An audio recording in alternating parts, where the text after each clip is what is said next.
There are 9 rookies that I absolutely love in this year's draft class. We're going to talk wide receivers, tight ends, running backs, quarterbacks. So we're going to get right into it. These are 9 rookies that I absolutely am going to be drafting in all of my rookie leagues this year. Hello, my name is Seth Dewald, editor at playerprofiler.com. And without further ado, let's get into the video.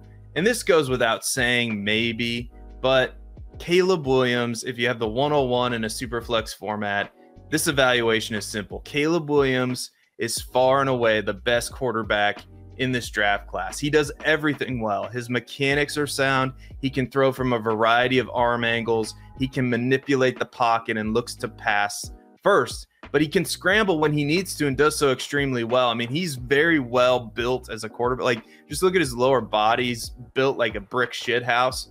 And sure, any player can bust, but Williams is about as sure of a thing as we can get in the NFL draft, and the Bears would be foolish to pass on him. He's also going to be entering a phenomenal situation for fantasy football. When was the last time a rookie quarterback that was drafted at the #1 overall pick entered the league with wide receivers like DJ Moore and Keenan Allen? Not to mention what was already there. Cole Kmet was already there. Gerald Everett they signed. DeAndre Swift they signed as well. When was the last time a rookie entered a situation like that? This is not to mention the fact that the Chicago Bears offensive line has been improving. They drafted a rookie tackle last year in Darnell Wright, who played really well in his rookie season. In the offseason, they signed Ryan Bates to play center. The Bears also have another top 10 pick in the NFL draft. They pick at number 9 as well. They could take a wide receiver. They could take an offensive tackle. They can further add to this core because they have more cap space available. It goes without saying that everything is lining up for Caleb Williams to be a very productive player, even in his rookie season. I would expect him to challenge that Bears record. The Bears have never had a 4,000-yard passer in their history. There's a chance that Caleb Williams does that in year 1. Like and comment below. Don't forget to subscribe to this video as well if you like this content. Player number 2 that I absolutely love in this NFL draft is Roman Wilson. He feels like this year's Jayden Reed. He was very productive as a wide receiver in Michigan's run-heavy scheme. The most productive season he had was in his senior season, where he caught 48 passes, 789 yards, 12 touchdowns in the Big Ten. The lack of production early in his career is a concern, but on tape, Wilson checks a lot of boxes, and he was really good at the Senior Bowl as well. First of all, Wilson is a good route runner with good feet. Some receivers have a knack for getting open, and Wilson is just one of those guys. Wilson also has good speed and size for a wide receiver. He ran a 4.39 40-yard dash at the NFL Combine at 6 feet tall and 192 pounds. He also displayed good hands, good yards after the catch ability at the college level. The negatives in his game are there. Sometimes he got jammed by bigger, more physical corners, and he at times struggled to separate from bigger cornerbacks. But overall, there's a lot to like in Roman Wilson's game, and he's just a silky smooth player. So I love Roman Wilson, and I'm going to be drafting a ton of him this year. Trey Benson displayed elite speed at the NFL Combine, running a 4.39 40-yard dash at 6 feet, 216 pounds. That is great size to go with that speed. Additionally, Benson was able to produce at Florida State. Benson put up 900-yard rushing seasons back-to-back and improved as a pass catcher in every season. Benson has the breakaway run speed to be a home run hitter at the NFL level. Sure, there are some serious injuries in Benson's past. He's had an ACL and MCL tear, but if the medicals check out, to me, this is the RB1 in the class. He has a rare combination of size and speed, and he can run in between the tackles just about as well as anybody. He's very physical. Sometimes he does seek out contact, which is a problem, but to me, he's always falling forward, and he's tough to bring down, and he's really fast. Trey Benson is my RB1 in this class, and I absolutely love him. Talking about another player that I absolutely can't watch enough tape of is Malachi Corley. Malachi Corley is a 5'10", 215-pound wide receiver who produced on the field at Western Kentucky. His best season came during his true sophomore season, where Corley caught over 100 passes for 1,295 yards and 11 touchdowns. Corley was also very productive as a freshman and a junior as well. And there's no doubt Corley is a super athlete. In fact, Corley found himself on Bruce Feldman's Freaks list, where he wrote, Corley, who arrived at Western Kentucky in the summer of COVID-19 at 193 pounds, is up to 220 pounds on a 5'11 frame, looking more like a running back than your typical wide receiver. He's hit 23 miles per hour on the GPS and clocked in at a 4.43 40-yard dash. That's pretty impressive for a player that size. The one knock on Corley is that his ADOT was very low in college. The counter to that would be that Western Kentucky didn't necessarily have the best quarterback play in the world. Clearly, they recognized that Corley was one of the best players on their offense, and they wanted to get him the ball early and often, and who could blame him?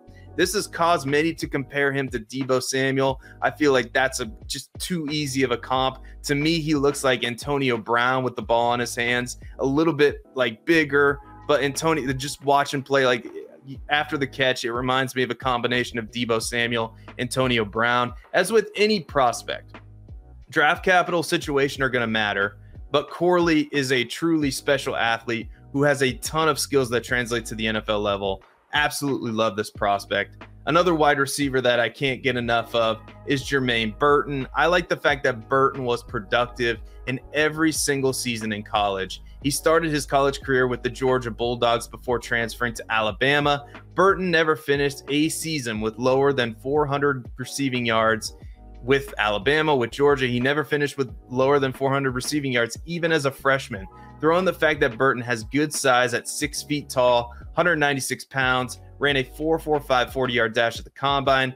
Burton also put up some impressive games. I'm thinking of the game against Texas A&M where he completely took over. In that game, he caught 9 passes, 197 yards, and 2 touchdowns. He's also a receiver who gets targeted and wins routes deep down the field. Burton averaged 20.5 yards per reception in 2023. Additionally, Burton displayed the ability to win in all quadrants of the field and showed many translatable skills, including great hands and great footwork on the sideline.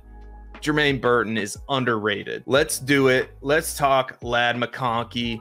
Ladd McConkey's been one of the biggest risers in rookie rankings across the industry, and for good reason. Let's start with the fact that he was productive in college and put up great tape as well. His most productive season came during his true sophomore campaign, where he caught 58 passes for 762 yards and 7 touchdowns and rushed for 2 more touchdowns. McConkey only played during 9 games of his senior season, but he was on a good pace. He caught 30 passes for 478 yards, scoring a total of 3 touchdowns. If he played the whole season, he would have come close to his production in his sophomore season. Additionally, McConkey was one of the most impressive wide receivers at the Senior Bowl, and he outperformed expectations at the NFL Combine. McConkey ran a 4.39 40-yard dash, showing that he does in fact have good speed to go with his insane route running ability, and that is perhaps the trademark of McConkey's game, the ability to get open and make the most out of his opportunity with the ball in his hands.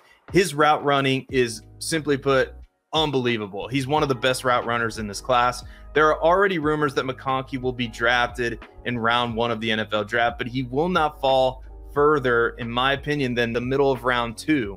And with that prospective draft capital, McConkey is one of the more talented and insulated rookie wide receivers in this year's draft class. Let's keep talking wideouts. Let's talk Ricky Pearsall. He started his college career at Arizona State, where he produced a solid season during his junior campaign. He caught 48 passes that season for 580 yards and 5 total touchdowns. In 2022, Pearsall transferred to Florida and produced right away as a senior, but his best season came during his 5th-year senior season. In 2023, Pearsall caught 65 passes for 965 yards and scored a total of 6 touchdowns. Ladd McConkey was not the only wide receiver to impress at the NFL Combine.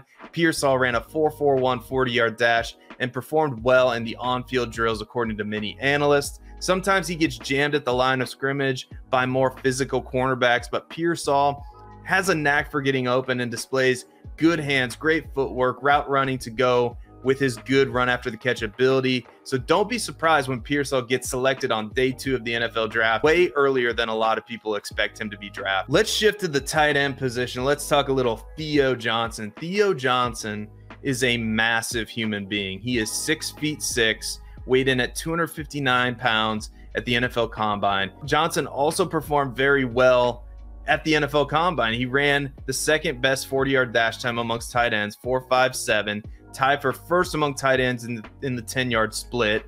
Johnson was also decently productive in the run-heavy Penn State scheme, showcasing some potential in the passing game. In a class with a lack of talent at the tight end position, Johnson could wind up being the tight end that gets drafted earlier than people think, given his size, speed, and athleticism. Now, is he the perfect prospect? No, but there is a ton to work with there. So I think Theo Johnson's going to be the apple of some NFL team's eye, and he's going to get drafted a lot earlier than we expect. Let's talk maybe the most physically freaky running back in this class, and that's Jaylen Wright. Jaylen Wright proved that he is an athletic freak both on and off the field. In his time at Tennessee, he improved as a player every single year. This culminated in his junior season, where Wright rushed for 1,013 yards, averaging 7.4 yards per carry, and catching 22 passes for 141 yards, scoring 4 touchdowns. In his time with Tennessee, Wright displayed elite speed and breakaway run ability. And at the NFL Combine, Wright proved that he is one of the most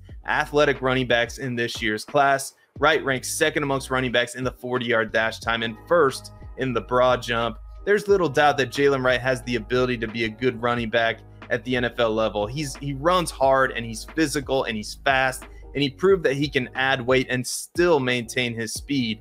Wright still needs to improve as a pass catcher and a route runner at the next level, but the tools, the ability, like the skills, the natural ability that he has is enough for me to believe that Jaylen Wright can get better at the NFL level. And like I said, he has that breakaway run speed. And if you squint hard enough, you see Kenneth Walker, a little Kenneth Walker in his game. So Jaylen Wright, every time I turn on the tape, Jaylen Wright impresses me. Thank you so much for watching. Don't forget to click the like button, subscribe to the channel, be tapped in for more content all Dynasty season long, because there is no off season in Dynasty. And until next time, be good, everybody, and we'll see you later.